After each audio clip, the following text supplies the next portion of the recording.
I think we're good to start. I'd like to introduce Chase Cunningham first. Chase is kind of a bit of an expert when it comes to government cyber attacks. He's the author of this Warfare, Truth and Tactics and Strategies book. If you don't already have this, it's a great read. You can get it on Amazon. I think you can get it on Amazon. I got it on Amazon. Yep. I think Chase, you've worked for more agencies with 3 letters than I know exists. So, you've got a pretty decent background in cybersecurity. So I appreciate you joining us today to talk about these nation-state attacks. Yeah, thanks for having me. This is one of my favorite topics. I eat, sleep, and breathe this stuff. So. Okay, cool.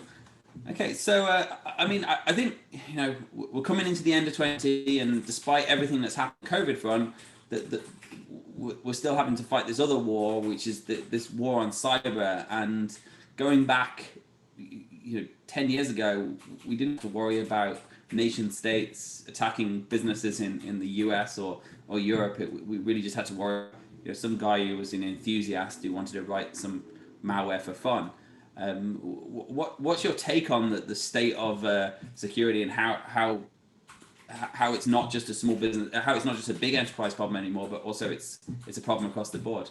Yeah, well, I think we finally got kind of the wake up call that everybody needed, for a long time. And this is not one of those things where I'm like, I was right and everybody else was wrong. But for a long time, I've been briefing Congress and a bunch of other organizations saying basically like we're at war. This is, a new, I guess you'd call it Cold War, maybe a digital war. And everybody's involved, whether we like to admit it or not. And especially the small and mid-sized enterprises. I wrote about it in my book, and I think you can look at the trend over time. It used to be you went after the whales, you went after the mega enterprises, and you could usually find some way to get in there. They've done a better job of buttoning it up and making it harder. If nothing else, their investments have made it where it's a low yield, sort of high risk game for the adversary. So they've moved down range. And when they move down range, that means all the mom and pop shops are now targets. And mom and pop shops typically do not have the types of controls you would look for from an enterprise. Everybody's in here. We're all part of this combat environment, whether we want to admit it or not. This is just the reality of the space. Well, and I think that's it. If we think about, we've got this SolarWinds issue going on now, and we're seeing on the front of the news every day all this scary stuff about the US government being hacked. But the reality is that is 0.0001% of the breaches that have happened this week. And if you think about a big business, you think about Bank of America or a big bank, and someone wanted to target them, that's always been the case. Someone's always tried to get into the bank. Someone's always tried to get into the Treasury Department. But what a lot of attackers have realized over the last few years is that I can actually go after a local store and still make $100,000, and they don't have any security. Yeah, it's if you look at it too, everybody else out there, for me, for the perspective, and I'm actually working on a paper with a retired 1-star general to submit to the government on how this whole thing is actually applicable for small and mid-sized businesses because of the fact that they are the subs to the primes for the government, right? And literally the run through for them is if I was to do an attack that was a nation state level attack, I would no longer even bother with the mega enterprises. I would go after the small and mid-sized businesses because of the fact they are subs to primes, which work for agencies. And for me, as the adversary, it's much more of an open attack space than anything else on the far side of it. Once you're in there, you're just working your way up, and you can craft your exploits and you can craft your coverage to make sure that you get through that. And I would probably say that unequivocally right now, there are many instances of this actually taking place. We're just not aware of them yet. Well, and actually, here's my background's kind of in enterprise, and today in ThreatLocker, 99% of our customers are actually users of ThreatLocker and not big enterprise. They range from, we do have some airlines using ThreatLocker and some oil companies and some big defense contractors, but the majority of our clients are made up of small businesses. And there seems to be a huge difference, a huge gap in the types of technologies that large enterprise use versus small business and how they approach defense in terms of how do I stop malware getting into my machine? How do I stop an attacker? And when you step back and you look at big enterprise, you look at often controls and least privilege and zero trust, and you take that over to the small business side, and you look at, well, I bought Norton antivirus from the PC world, and I don't understand why it didn't work. Right. I mean, it's one of those deals where, too, in the space, I don't think we've done a good job necessarily of addressing a lot of times what I like to call the physics of the problem, like you're talking about, right? I mean, even if you follow on with the new stuff, once they're in, the way that they maneuver and manipulate and establish beachheads and CNC and everything else, especially with small, mid-size, whatever, is the same way that they did it 15 years ago. I mean, it's usually excessive privileges, excessive accesses, doing things they shouldn't be doing, passwords, and that's where it goes from bad to worse. Because I mean, and speaking as a former red teamer, like once you've got access, from then on, it is all about moving to where you can find a dark corner and stay there as long as you possibly can. And the way that you do that is by manipulating things that are inherent to the operating system. PowerShell will eat your lunch every single day. Well, I think that's, I mean, we see this with the SolarWinds case, and they got in through SolarWinds, and we're not, I'm not here to beat up on SolarWinds, and actually, maybe I'll pose that question to you. We're getting asked this a lot. What do you think people should do about SolarWinds? What if they use SolarWinds products, if they use their RMMs? Do you think that they should jump ship? Or, I mean, I have my own opinions, or do you think that they should just say, we are where we are and we need to think about security differently? No, I think really you should take it as a, like you and I've talked about this, right? Is that everybody's got some sort of breach problem that's there. At least this time we're aware of it and we know about it. And I think if you're in that space where you are a customer of SolarWinds, number one, it's something that you have a fix for now. And number two, it's kind of a good thing when you've found those dark nether regions and you can scan for it and then apply isolation. So if it were me, my approach would be to say, you know what, when they're there, we know that this is an issue. I'm going to run all the appropriate stuff I need to bolt this down. And then I'm a big fan of never wasting a good crisis, right? I mean, you can use this to figure out how to get better and how to maneuver and how to bolster up your system. And you can look at giant companies to say everybody's involved. It's not just you. And pointing fingers in this space is never going to help anyone. Well, I think that's it. I mean, whenever we do run software on our computer, and I've seen RMM after IT management tool get breached and breached and breached. And unfortunately, that's the nature of the beast. Whenever you have a tool that has excessive privilege, it becomes a target. And SolarWinds is no exception to that. In this case, SolarWinds is on the front page of the news, but every other vendor I know of has been at the front page of the news at some point. And it's very easy to say, I've been let down by my vendor, so I'm going to jump ship and I'm going to move somewhere else. And I see that all the time. Somebody says to me, well, I had this antivirus and I got ransomware, so I got a different antivirus, and then I got ransomware, and I got a different antivirus, and I got ransomware. And it's kind of like changing your wife every 3 years and not understanding why it's still not working out because you don't pick up your clothes, or you don't cook the dinner, or you don't clean up the mess. You can't keep changing vendors to solve a problem. I mean, sometimes security has to be approached in a different way. And of course, vendors have to answer for their problems. And, SolarWinds, I feel for the guys there. They're having a bad week.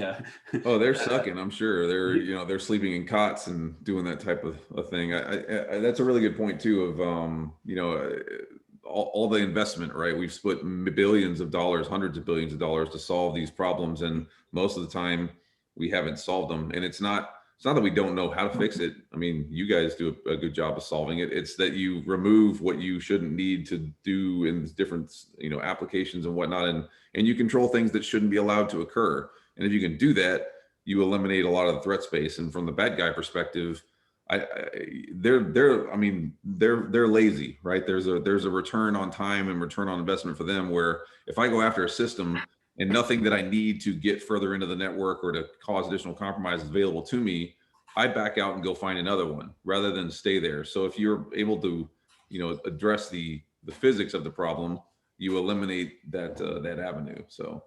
Yeah, and for those of you, we have a lot of partners on the call here, but for those of you who don't know how ThreatLocker system works, we kind of take a different approach to security in that we're not trying to be another antivirus. We're really about locking down and putting more controls in place. And those controls start with like a zero trust default deny approach to say software that isn't needed shouldn't run. So now in this case, of course, with SolarWinds, the software was decided by the business to use. But by saying I don't want anything that's not needed in my organization to run, because I recognize that allowing software to run could allow malware to run, but it also means I could have unpatched software and more surface area of attack. So taking that and shrinking it is really important. But then the other area where we really focus is making sure that applications that do run don't have untethered access and kind of are controlled in what they can do. And if we jump back to this case, and this case is really, I mean, it's topical this week, but it's no different to any other breach we've dealt with. There was a vulnerability in the code. Yes, the vulnerability was planted in the code as opposed to being accidental, but there was a vulnerability in the code that allowed the code to call out to an attacker's website or attacker's server and get instruction to either swap out scheduled tasks, run software, access data it shouldn't be, potentially leaving exposure. So what we want to do around that is we want to ring fence applications. And if you can say, I'm going to trust applications to an extent, but only to what they need, because it's not about, Chase is a great guy, but I don't need to give Chase the keys to my house. I have no value in giving Chase the keys to my house. And the same applies to applications. Just because you say, I'm using this software, whether it's SolarWinds or Microsoft Office or Angry Birds, if you trust an application, you should only trust it to the point it needs to be trusted. So if you say SolarWinds does not need to be able to go out to the internet because it realistically only talks to my servers and maybe SolarWinds server, I can limit it getting those instructions, or I can limit it accessing my files. And by ring fencing applications, you really do harden your environment.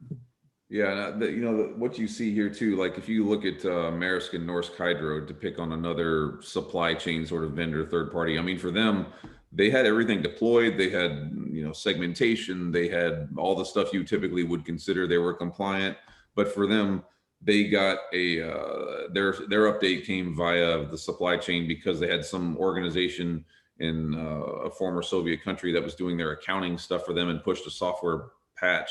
And that patch contained the ransomware, which basically caused that whole system to go down. I wrote about this, and it took down the entirety of their organization. And it was doing exactly what you're talking about. Or what it did was, once it was there, it looked for shares, it looked for excessive privileges, it looked for interconnected stuff, and then it just crawled through there and kept going. And by the time they were able to respond, it was far too gone. But very simply, in retrospect, right? Hindsight's always 20/20. If you look at what happened, super simple. If they had brought that stuff in and said, this application is only allowed to do this thing and this is all that it can get to, problem solved. You would have had a ransomware event on a machine, but so what? Yeah. I remember working on a ransomware recovery once, and everything was encrypted, and the backups, the servers, everything, apart from the payroll. And at some point, someone in the organization, they had so many issues across the board, but it decided IT administrators weren't allowed to see access to the payroll folder. So they took away the domain admin privileges to the payroll folder. And it was the only thing. It was like sitting in this little protected cocoon. And something as simple as taking away permissions that aren't needed from the IT admin or from the domain admins or from quite often program software runs under system accounts, which has huge privileges. Right. But taking away access to files, and not just at a user level, but at an application level, you can really just potentially foil those attacks, or at least really put a damper on them. And it's not always about, it's great when you can stop an attack from happening, life's perfect. If you're using application whitelisting and somebody opens a file and it doesn't get to open and they don't get that foothold into your business, perfect. But if you also have to assume at some point someone's going to get past that. They're going to figure something out. Maybe they're going to embed into a vendor's code, or maybe they're going to convince someone to put it on the whitelist. But that's where stopping that lateral movement and stopping the amount of damage is equally important.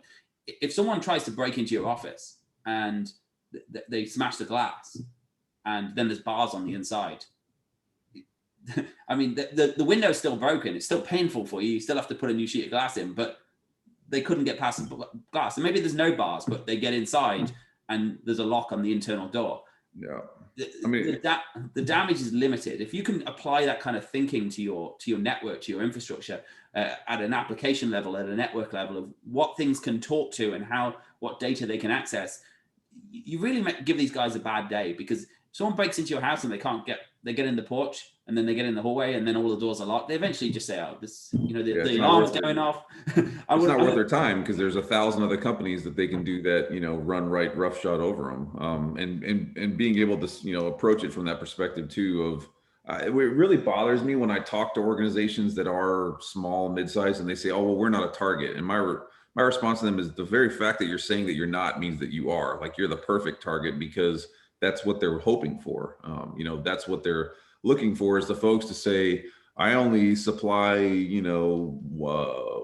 washers to the space program. Okay, well, you have some sort of connection there that could be used to get you into that. It's not that you're not a target. You might not be the end target, but you are a viable target for them to get to because they're working their way up the food chain. Well, and not just that. I spoke to a company recently, two employee financial company, and I asked them, if somebody got all of your files, let's just say they got ransomware, or your entire system, all your data was gone for whatever reason, how much would you pay to get it back? If you had no backups, no data, no financials, no history, everything, every file on your computer and every file on your backup is gone, how much would you pay to get it back? And this is a 2-employee company. And he said, well, probably well into 6 figures. And I said, well, don't tell anyone else that, because they're going to come straight after you. But the point is, even it might not seem like important. It might not be that somebody else wants that data. But I'll tell you what, they do, and they do for 2 reasons. One is you'll pay to get that data back. But the other thing is they will use that data to go after everyone you do business with.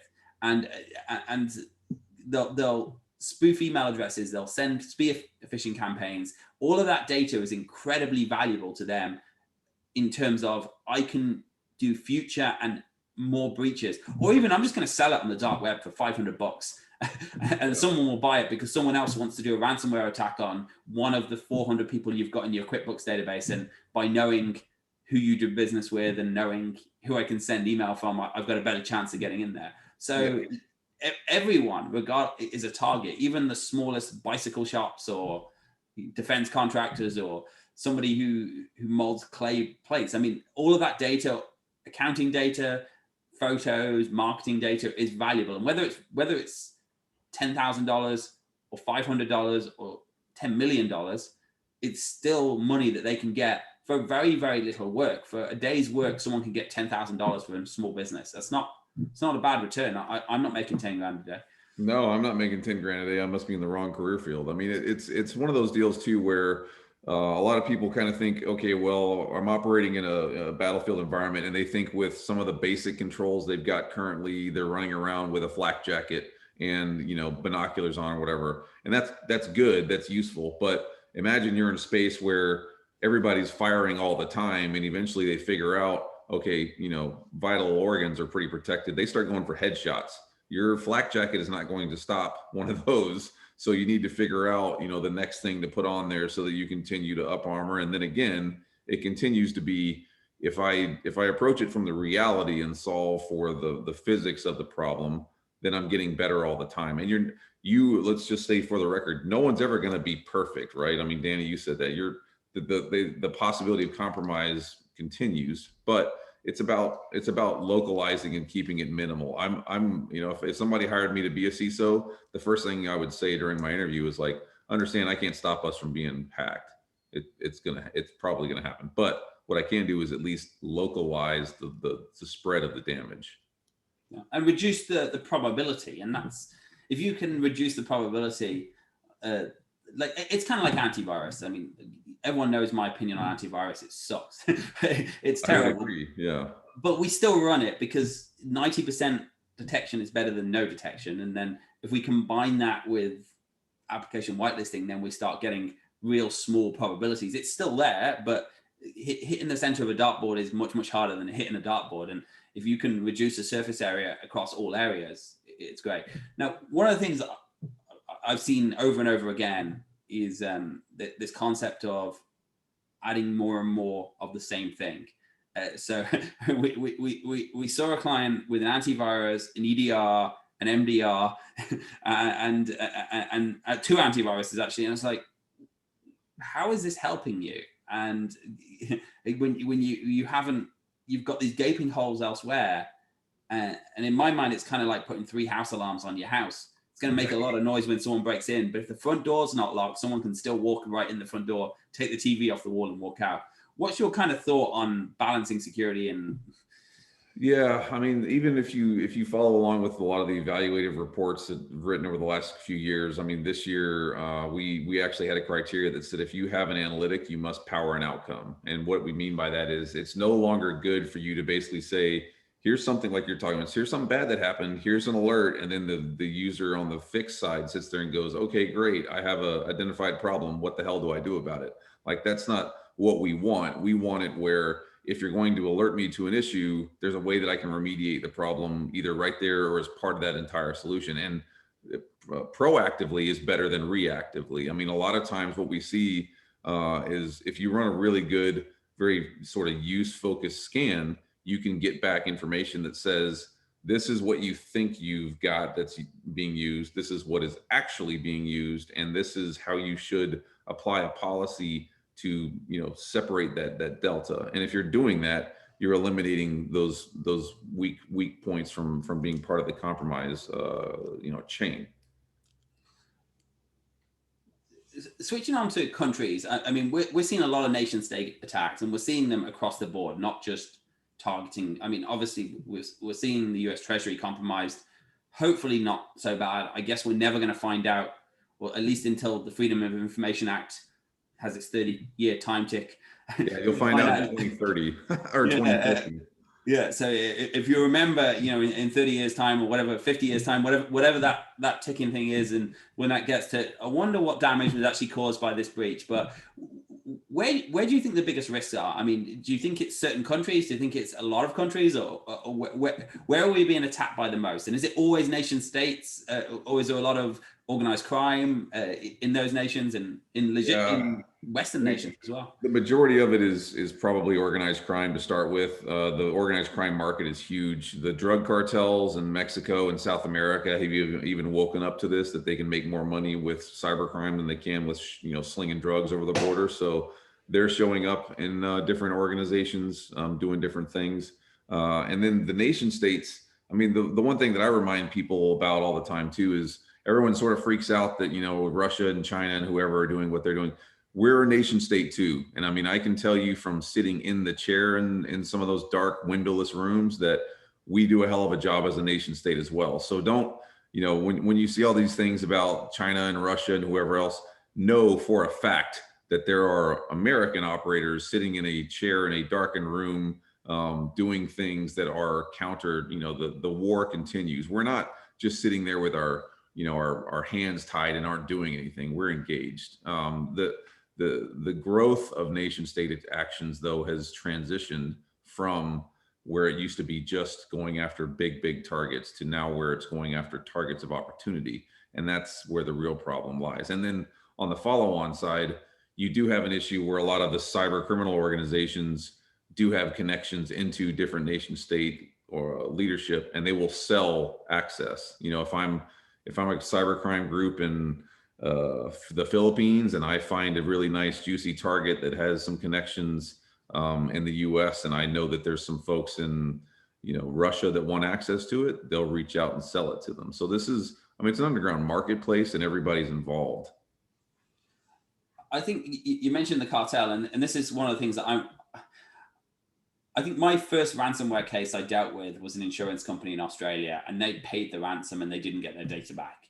And I've read reports from anything from 90% of people get their data back down to 30% of people get their data back. And there is no accurate number on who gets their data back and who doesn't. I guess if you've paid and you've got your data back, you're kind of on the side that you get your data back. If you paid and you don't, you're kind of on the side that you don't get your data back. But here's the thing that I always try to say to people, you know, when you're paying someone, and we saw this in Florida last year, $2 million were paid in Bitcoin to essentially terrorist organizations to get their data back. And if I'd said to you in 2001, September 12, 2001, US entities, be it state entities, are going to pay foreign terrorist groups millions of dollars to get their computer systems back online in 20 years' time, you would have said I was nuts. Everyone would have said you're completely nuts. Yet we saw 3 Florida cities combined pay over $2 million last year in Bitcoin to somewhere that ended up in North Korea or Iran, or who knows? I mean, no one really knows where it ended up, but essentially they paid to get their systems back online. And one of the things I try and stress to people, when you're paying these ransoms, whether it's you or your insurance company, this money isn't going to build children's homes. This is going into organized crime. It's going into cartel. It's going into human trafficking. It's going into bad people's pockets. And it's funding a lot worse stuff than my files got encrypted or my data got stolen. It's a terrifying fact. I don't know if you've got any thoughts on that, Chase. Yeah, I mean, it is crazy to think that basically, I mean, we fund terrorism. I mean, however harsh that may sound. I mean, I mean, there's been Boko Haram folks that have shown up in these instances. There's been folks from ISIS and Daesh and those folks that have showed up here as well. So it's, I mean, it is a way of putting money into the hands of people you wouldn't normally give money to, but it's also terrifying for the organizations that get hit of like, well, all I have to do to fix this is pay, and I should get my stuff back. And then they either do or they don't. But in all honesty, you know, if you're paying the money, whether it's you, like you said, or your insurance company, Yeah. you're funding money to less than above board organizations. That, and the bad thing too is that they go off and use it for other stuff and you know, bolster their resources and get better at it all the time. So it's a problem. I mean, this is a big deal, and it's crazy that that's where we are. I mean, the U.S. established that whole concept a long time ago. We don't negotiate with terrorists, but we kind of have to. We don't have a choice. Like, you have to negotiate with terrorists now. The computers are apparently harder to lose than heads from a terrorist point of view. I mean, to pay $2 million to get your water billing back online or 911 services back online seems more important than stop someone's head rolling in a basement. I mean, cyber warfare has leveled the playing field. I mean, this is the only warfare battlefield environment in history where you can have a nation state like North Korea that is so poor that they, you know, their soldiers eat grass, that they can actually take down an organization that's worth hundreds of billions of dollars like Sony. So I mean, you know, ISIS can take on the U.S. government and those types of things. This is a different mix than what we thought we would be seeing in the past. And I mean, you're able to upend entire, infrastructures if you do it correctly. This is a different warfare fighting domain. Okay, I think, you know, I mean, I've spoken to you a lot, and I know you're a big advocate of this concept of zero trust, and obviously ThreatLocker benefits from that. from that, in that we took this concept of zero trust and we said it's not just for the federal government, it's for small businesses, it's for medium businesses. How do you think people should be approaching security? I mean, how do you think zero trust should be implemented, or where shouldn't it be implemented? And what's your general thought on the concept of how we defend against malware, how we defend against access to our system, and at what level is it too much? Well, I think number one, I applaud you guys for what you've done, because I mean, you've figured out how to make it practical for everybody, and y'all do a great job of deploying that technology therein. And then number two, I think what you know, y'all have done that's been very useful is you've teamed up with the MSSPs and service providers. And I tell people all the time, if your business makes candy, make candy. Don't try and be a candy company that also does cybersecurity. You know, this is where I'm a big fan of partnering with services-based organizations that can help you do this correctly. I don't know anything about making a candy bar, but I know how to do cyber. So why would I try and do both at the same time? And that's a piece of that model that works as well. And then finally, really where this is about applying intelligent controls that deal with the physics of the problem and will help you strategically solve for things, not just more. We've proven that more doesn't work. We've thrown, I mean, enough money to fund the federal government for a while at this problem and still haven't fixed it. So it's not that we don't have the effort and the resources to do this. It's that if you don't apply things correctly with a strategic approach in mind, you'll never get there. And then lastly, you know, this is a marathon. I mean, we only continue to get better. You can't do this. There is no easy button, but there are technologies that can help you expedite the process to move towards that strategic end state. Okay, I think if you were to say, I mean, you've seen a lot of businesses and you've a lot of government agencies. Is there any single area where people fail the most, where security people fail the most, where businesses fail the most, or in terms of security, or do you just think it's all over the map? No, I mean, usually they fail to solve for the simple stuff first. They usually have gone pretty far down the rabbit hole on other things. Like, you know, I've literally had workshops with folks where they've said, "Oh, we're working for post quantum encryption," and it's like, "Well, what about your, you know, MFA and single sign on?" They're like, "Oh, well, we're getting to that." Like, you know, what? And then on top of that is too where you have a lot of folks that will say culturally we can't turn on security controls because our users aren't okay with it. Well, are you willing to risk your business dying because your users aren't okay with you limiting them access to an application? I'm not. I think that that's a fool's errand, and it's also you know the other issue is that they rely too much, and this is a statement that gets me lots of hate mail. They rely too much on people to do the right thing. We have this misconception that people are going to be able to identify phishing emails, even if we train them all day long, that people are going to be amazing at stopping cybersecurity hacks from happening. They're not. People will fail. You will continue to have clicks on systems. So, you know, logically, you should apply controls at the technology level, not at the human level. I think we need training. I think it's useful, but I think relying on people to be, you know, cybersecurity arbiters of awesomeness is not where it needs to be. Actually, you make a good point about people. We're a security company, and I'm paranoid, like one step away from tinfoil on my head. Like it's it's and probably because we work with so many service providers, and it seems as though once, twice, three times a week we onboard a new service provider, and I have conversations with these guys about how they've been breached and how somebody got into the system and how somebody took out their business. And just, I mean, and this was a ThreatLocker partner just a few weeks ago. One of our partners, someone compromised their RMM through, and it wasn't SolarWinds, through an API key, and they pushed out ransomware to all of their clients. Now, thankfully, it was 2,000 endpoints in one go, just from an API key. They had dual factor authentication. They thought they were covered. They didn't think about API keys. Someone had an elevated API key, pushed out ransomware. Now, thankfully, they are a ThreatLocker partner, and they did have 95+% of their computers locked down with ThreatLocker. Not all of them, and they had a really bad week, but it could have been a lot worse. But the point is I keep seeing these bad stories, and that's turned me into a paranoid nut, if you like, in terms of what we do.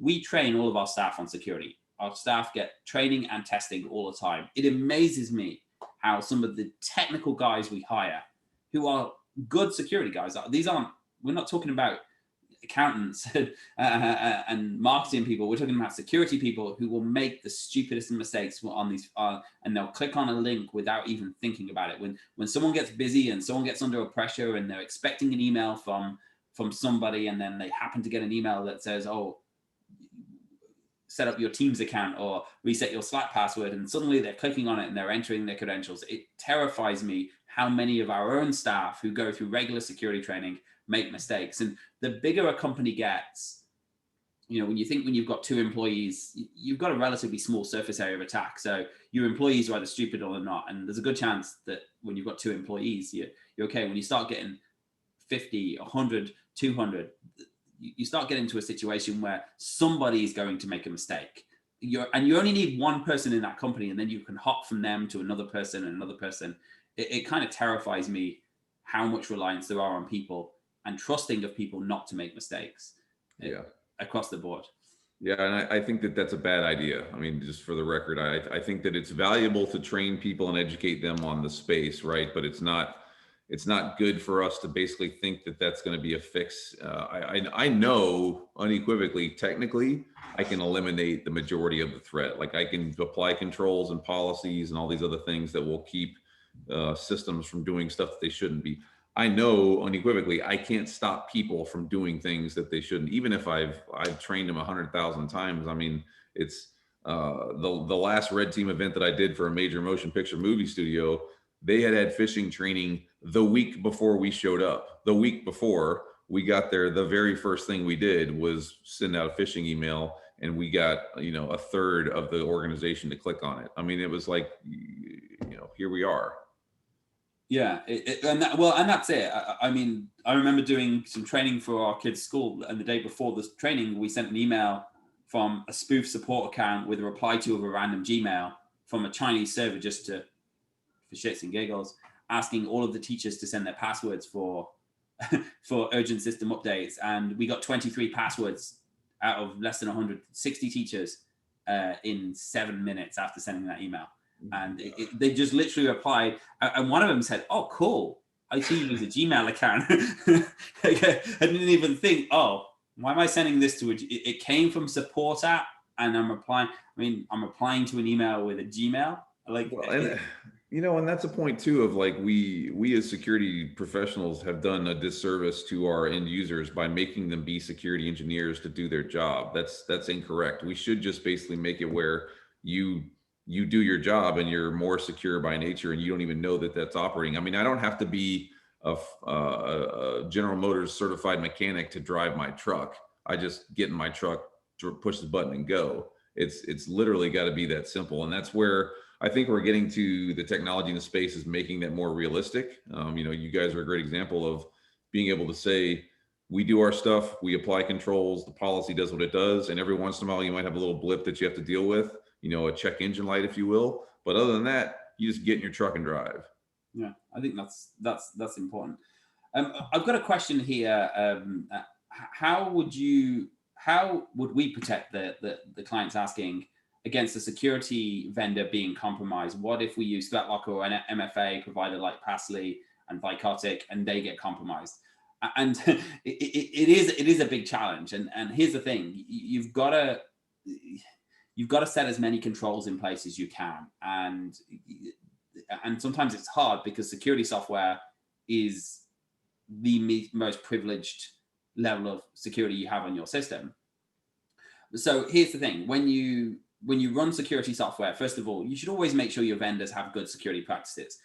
Do a little bit of research. Check, have they got a SOC 2 report? Are they a security conscious question? I mean, I've worked with a lot of enterprise, and we constantly get asked big questionnaires on how do you deal with this, and some stuff we don't answer because security shouldn't always be disclosed. This is my playbook, but it's good to ask them. Give me your SOC report. Show me what you're doing to protect yourselves. But also, when you allow it, and restrict it as much as you can, and restrict it at a user permission level. So just because ThreatLocker is running on your machine, it doesn't mean you should give it access to your passwords or things like that. And of course, we're a kernel level product, so we do have a lot of control. But also make sure that other applications can't access more data than they need to. If you're running a password manager, just say this password manager only needs to access this data. And if it's running under a system account, do it at an application level. Do it with ring-fencing, and you can harden your environment. At some point, you have to have trust. I mean, you have to trust your vendors and do as much as you can to restrict access. Do as much as you can to limit access, and make sure those vendors are putting good controls in place. But at the end of the day, if Microsoft gets compromised tomorrow and they push out ransomware to the whole planet, we're all in big trouble. We have to rely on Microsoft being good. I mean, we saw just 3 years ago CCleaner get compromised and push out malware to 2 million users. And thankfully, we caught that because we had that extra check and we blocked it. But it happens.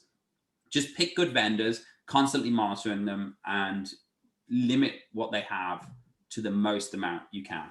Well, and I think too, from the perspective of this is something that's going in this paper that's going up to the Office of the Congress, really, but around using simulation basically to say as part of the supply chain model of before I'll turn anything live on any system, it has to sit in a simulated environment that looks like a virtual reality of where it's going for 30 days. And that way it's in a simulated environment. The devs have pushed it out there. And then if something weird happens, a la what just happened with SolarWinds or whatever else, which is usually going to happen in less than the 30-day cycle, you can see it, know about it, and it's in a virtual setting, and you don't have to worry about it. You just nuke it or analyze it or do whatever and go on. That's one piece of the dev software supply chain thing that most organizations don't do, and I think we should make that part of the process. And it doesn't require anything from anybody else other than leveraging some sort of virtual instance between dev and prod to let it just kind of do its stuff and make sure that nothing strange is going to occur.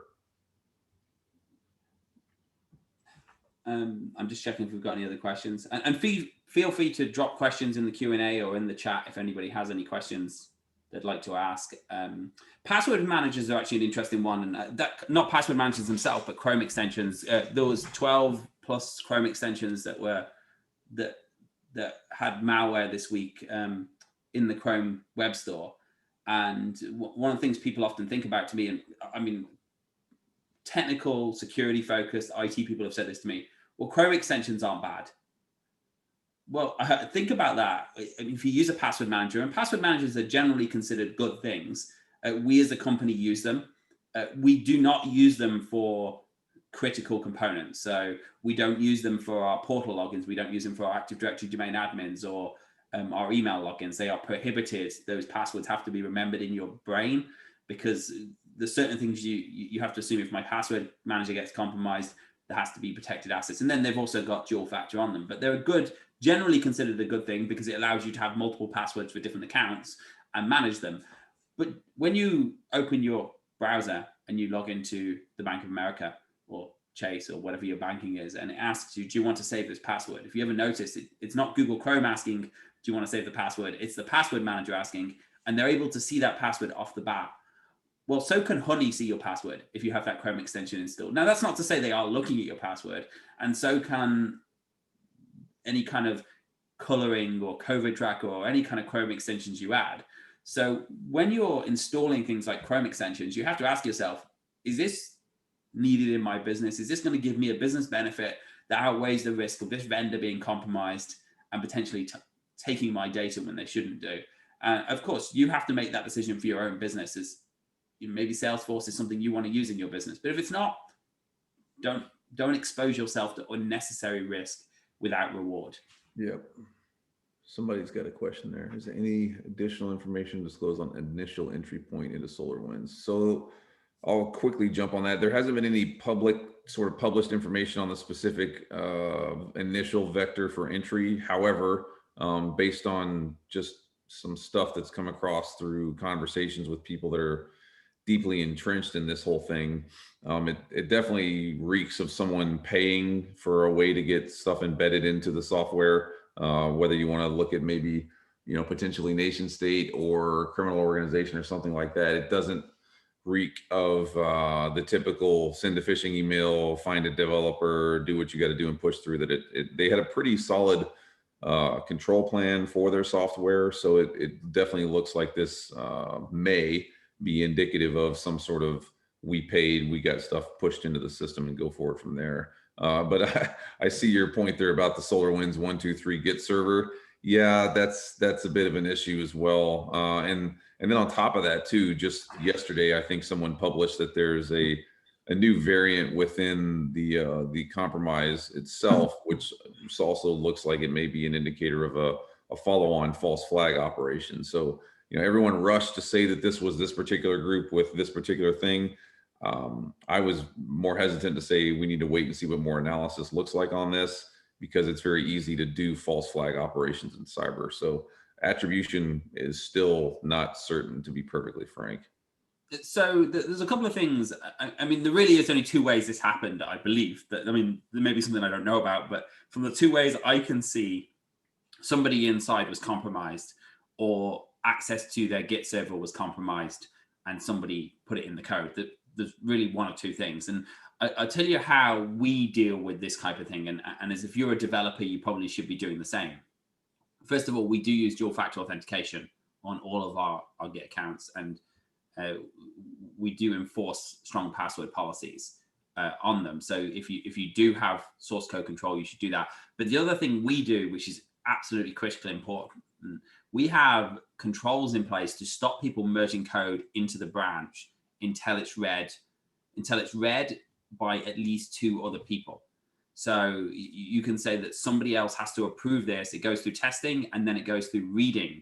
So not only are we checking if the code does what it's expecting to do, but we check all of our code is read by a second, and it must be someone senior inside ThreatLocker. We're not talking about, the buddy sharing the coffee room. It's someone at a management level. is reading the code that, and they can't read their own code, reading the code that somebody else has submitted and giving an opinion on that code, writing a report and saying, and that report could be, I actually think your code is poorly written, because sometimes not necessarily from a security point of view, or I think have you considered this, but also from a security point of view, making sure something isn't committed into somebody else's account without them knowing.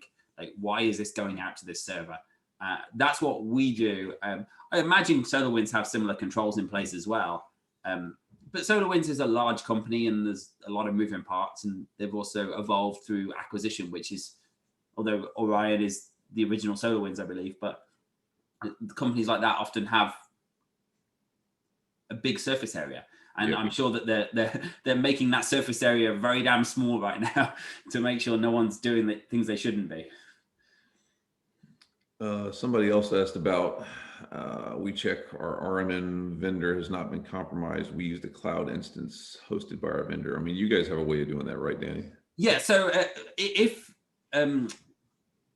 you're using SolarWinds RMM, this has not affected your product to the best of knowledge. To the best of any public knowledge, it was specific to the Orion product. We do have a number of clients using Orion. We have reached out to every single one of them that is still running the compromised code. So if you're using SolarWinds RMM, you shouldn't be affected by this vulnerability. But again, it's good practice. If you're using an RMM, RMMs are mass ransomware distribution tools anyway. They're a tool that you need to run as an MSP, but is also the most likely way you're going to die. So if you're using an RMM, make sure you have whitelisting on the machines it can distribute to. Make sure you're not allowing entire scripts folders. You're permitting one script at a time, and you've got to check and balance to ensure people aren't doing that. And then make sure the RMM doesn't necessarily have untethered access, so it can't access your files just because it's your RMM. It doesn't need to access your network shares, your files. Familiar with the new TrickBot exploit that saves itself on the chip on the motherboard. You don't see if it affect the machine's brick suggestion. I'm trying. Yeah, that one's actually shown up quite a bit. I was looking at doing some research on that because there's been this thing going on within a lot of government circles about ransom for silicon, and being able to deal with an attack that takes you all the way down to the UEFI side and the boot and just bricks the whole machine. So currently, as it stands, that's in the early stages of follow-on research. I think it's just from the attacker's perspective, pretty malicious, but also very cool. Danny, you've got a way to talk about that, right? Yeah, well, and here's the thing: chip vulnerabilities are always terrifying because people are thinking at the hardware level and it can actually break my machine. Although personally, I'd rather throw my $2,000 laptop in the trash and lose data. Right? So from that point of view, but here's the thing about chip vulnerabilities: they have to get into your system. There has to be an interface. They can't. Someone doesn't send a beam into your system and say, "I'm infecting your chip." It has to come through a firmware, a flash, a physical interface. Now the problem is if it's at the chip, sometimes it's difficult. And quite often, the Spectre Meltdown was the big one that everyone was concerned about, where it could allow access to data on the chip from other applications that are supposed to be protected. The point is, I'm kind of in the mindset that chip vulnerabilities tend to get more press than they deserve, in that they often, if someone's running software on your machine, they've got what the hell they want anyway. So yeah. Why go after the chip? But obviously it makes it harder to clean that out. But the better way to approach this is don't let anything get into the chip in the first place. Protect from the perimeter. Make sure if you can't physically get an interface into the chip, you can't infect the chip with a vulnerability. And yes, applications can access things on the chip that they shouldn't be able to access, encryption keys and things like that. But the reality is, if something's running on your machine under a user context, it can see all your data anyway. So why are you going through the hassle of programming it or finding a chip vulnerability when you can just read the files? Yeah, I mean, that's all the way down to like just the ultimate dick move, right? If I'm just going to brick your machine because I can. Yeah, I feel like it comes down to your encryption point as well, where people are worried about this super powerful encryption when they haven't got the basics covered. They haven't got dual factor enabled, or they've got passwords at 1, 2, 3. But yeah, I mean, if someone wants to break, if I run malware and someone wants to break my machine, it's in my mind, it's my smallest problem. I'm okay with buying a new laptop. Right. I'm just going to take it and go toss it in a lake, in an environmentally acceptable manner of disposal. Sorry. So it's okay. You can just toss it in there. We're in Florida here, but yeah, it is a concern, but it's in the whole scale of things. I think it gets more press than it deserves. It's a cool way and something someone's figured out how to do. And I think that's kind of the SolarWinds point as well. I said at the beginning, it's like 0.01% of breaches that are happening, but it's definitely a unique breach. Which Well, and there's a maturity curve here that people should be aware of. We've talked about where it's all for the very, I guess, simple sort of problems at the beginning, and you have a really good program that takes care of the overwhelming majority of issues you're going to run into, and not that you think you run into, but you will run into, and then you work your way up and to the right to the more difficult one-off type problems where you are getting into things like silicon level and advanced encryption and whatever else. Then that makes sense. But the caution I would say there is you and your clients don't subscribe to the thing of we'll solve for the really difficult problems first. Solve those things way later in the program. And honestly, you may never get there, and that's okay if you've crossed the chasm on the majority of those other issues and solve for that. You're limiting things so far down to where the problem might not even be an issue for you that you can deal with it. You may have a compromise. It might be that one machine does get bricked, but okay, that sucks, but so what? Well, I think when you look at security, they say how wide is the risk and how deep is the problem, and you can have a high probability issue that's a big wide gap, and you see some graphics around this where they show stickmen trying to jump over ditches. Am I going to fall in a ditch that's this wide and this deep? Well, if it's this deep, if it's this wide, you might want to deal with it because it's a nuisance when it happens. And that's where you start thinking about the risk of getting adware on my machines is pretty high, but the damage is not necessarily that deep on getting adware that's going to show me. But whereas the risk of getting ransomware is actually pretty high as well. But that's also very, very deep. So you're falling into a really big hole that is going to cause you massive amounts of pain. So you have to deal with what's the biggest return I can get in the shortest amount of times. And our ring fencing is a perfect example of that, because we have out of the box ring fencing policies that are going to deal with the most common issues very, very quickly. But then we try and encourage clients, once they get through that, to start looking at the deeper ones and getting very specific on applications.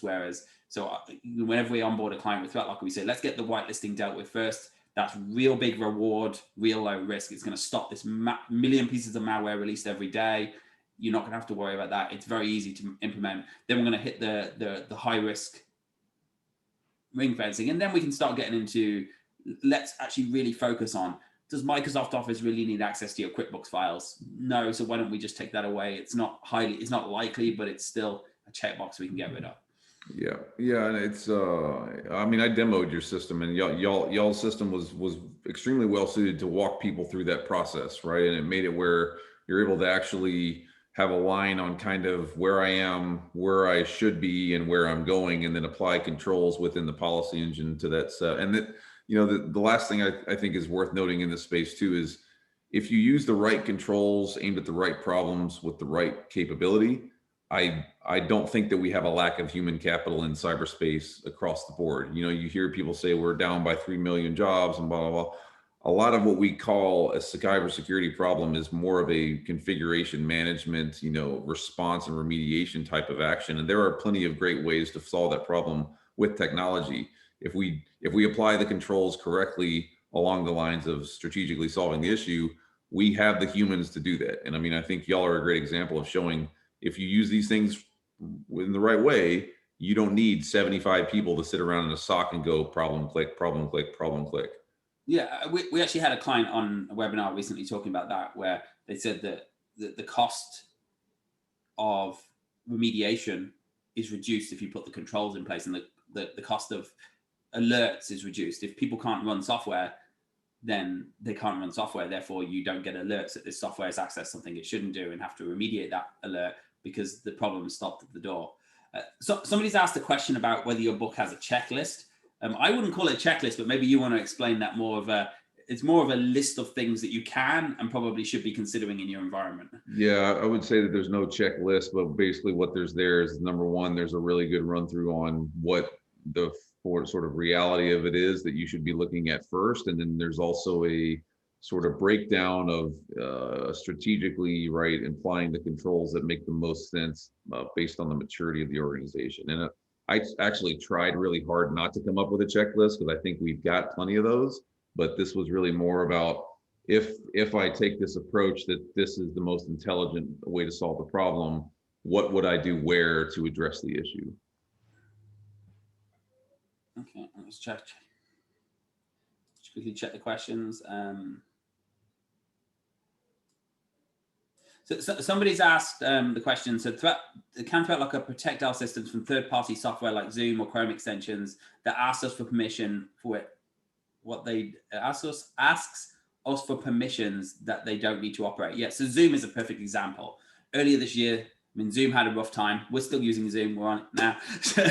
So they had a rough time, and they had a whole bunch of vulnerabilities. And of course, no one paid any attention about Zoom until March, and then suddenly it became part of everybody's life.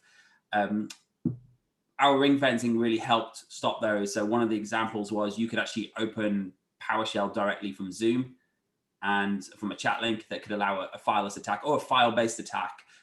With ThreatLocker's ring fencing, we stopped that from happening because Zoom doesn't need to talk to PowerShell. So by ring fencing it, stopping it from talking to apps it doesn't need to, we stop that. The same applies to Chrome and Chrome extensions. Google Chrome does not need to access all your files. It doesn't need to call PowerShell. It doesn't need to go out to it doesn't need to go out to the internet. It doesn't need to talk to unlimited resources on your system. So first of all, we're going to stop Google Chrome itself from accessing things it shouldn't be. And then the other thing is we're going to stop Chrome extensions from running that aren't permitted by your organization. And you can very easily request new ones, decide how to permit new ones, and it takes 60 seconds to approve things if you need. So I would recommend that if you want to see more on that you just book a demo. At the end of this, I'll post the link in as well, and someone can walk you through how that actually works. Has there been any official confirmation of the possible identities of the threat actors responsible for SolarWinds? I mean, right now they say it's the Russians, right? And they said it's part of Fancy Bear, and then they've tagged it as UNC 24658, I think, something like that. But I am always super hesitant to do attribution because I think that there's not necessarily a lot of value on it, especially in the unclassified side. Like I said, we're a nation state. Trust me, there are reciprocal actions taking place in dark corners of the world that you don't want to know about. But then on B, from knowing how this stuff works, you spend as much time trying to make sure that even if you are discovered that it looks like someone else, that it's not necessarily easy to figure out that it's you. So, somebody saying that this was Fancy Bear, Russians, whatever, I would take that as it really looks like it was them, but we on the unclassified side may never actually know unequivocally who it was. I think that's a fair point. And I think the other point is sometimes there are individuals that will implant something and then sell it to the Russians or sell it to the North Koreans or sell it to Iran or even Europe. I have no doubt in my mind that the US and Europe are trying to gather as much information on each other all the time. Oh yeah, we're not. I mean, there are no allies in cyberspace. We're all out to get each other to get competitive advantage. And there's no Geneva Convention for cyber. Okay, so I think we're wrapping up on the hour now. I'm going to paste a couple of links in the chat here. There's a link to Chase's book if anyone wants to buy it from Amazon. It's very, very good. I don't read paper very often, and I have it, and it's very detailed and it's very clear and concise. I don't like mumbo or fluff or anything like that. So it gets to the point. It gets to how something helps you and how it doesn't help you. So it's a great read. The other link I'm going to put in there is if you're not already a ThreatLocker partner, just jump onto our Calendly link, book a demo with one of our pre-sales engineers. They will show you how ThreatLocker really works, how it can be very, very easy. When you think about zero trust, you think about security, it's very scary. And people think, oh, this is going to be a nightmare. But I'm telling you, we've had MSPs deploy ThreatLocker to thousands of seats at the end of a demo and lock down a week later. And ultimately, you should be reducing your time, not just on security, but on IT services. Because if you think about this, if you get a laptop properly secured, properly locked down, where people just can't run whatever they want, you send it out to a customer, 5 years later, it comes back with the exact same set of apps that you sent it out with, no extra extensions, no crap. You end up with less support. So I'm going to put a link in there. So if you haven't already booked a demo, book a demo on one of our calendars. I'm just going to, I think that's the right one. I'm going to double check it as I click on it. There you go. So that's, yeah, so book a demo. I'll leave it open and see if there's any other questions for another minute or two. I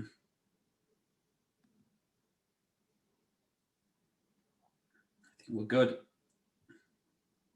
Chase, I appreciate you taking the time to join us today. Hey man, thanks for talking with me. This is always a blast chatting with you about stuff. Yeah, the book link is just, oh, I just realized I sent both of them to the panelists only. So give me 1 second.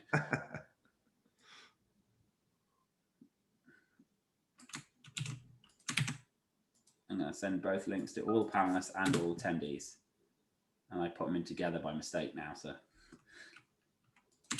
technology, it's bad when I can't use Zoom myself. So there's the book link. And there's the demo link. Are those links safe? Nope, they're both malware. Good question. Yeah. Well, one goes to Amazon, so they're going to collect every piece of information they know about you. Yep. And send you advertisements for more books you don't want to read. So yeah. So yeah. Look forward to talking to you again, everyone. Thank you very much. Thank you, Chase, and have a good Christmas. Merry Christmas. Okay.